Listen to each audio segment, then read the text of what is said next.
اسلامی عبادات کے اندر کچھ چیزیں ایسی ہیں جو بڑی حوصلہ افزائی والی ہیں، بڑی۔ میں نے دیکھا ہے کہ لوگ بڑے شوق سے قربانی کا جانور خریدتے ہیں، تنخواہ دار طبقہ، کمزور طبقہ، مڈل کلاس طبقہ، حتیٰ کہ غریب لوگ بھی شوق کے ساتھ جاتے ہیں، منڈیوں کا سفر کرتے ہیں، راتوں کو نکلتے ہیں، جانور خرید کے لاتے ہیں۔ میں کچھ ایسے غریب گھروں کو جانتا ہوں جن کے گھر کچے ہیں، لیکن عید سے 3 مہینے انہوں نے پہلے بکرا لا کے باندھ لیا ہے کہ بعد میں مہنگا ہو جائے گا۔ بڑا ذوق ہے۔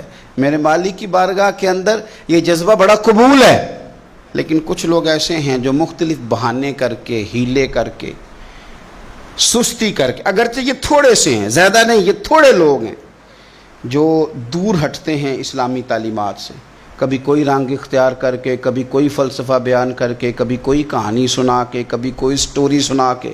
اور بھائی یاد رکھنا، جس طرح قربانی کی فضیلت بہت زیادہ ہے، اس طرح طاقت کے باوجود قربانی نہ کرنے والے کے ساتھ جو دین کے اندر شدت ہے وہ بھی بڑی سخت ہے۔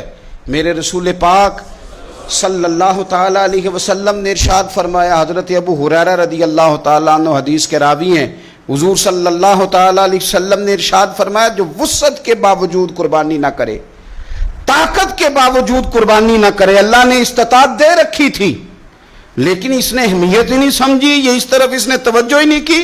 فرمایا جو طاقت کے باوجود قربانی نہ کرے وہ ہماری عیدگاہ میں نماز پڑھنے بھی نہ آئے، وہ ہماری عیدگاہ کے قریب نہ آئے۔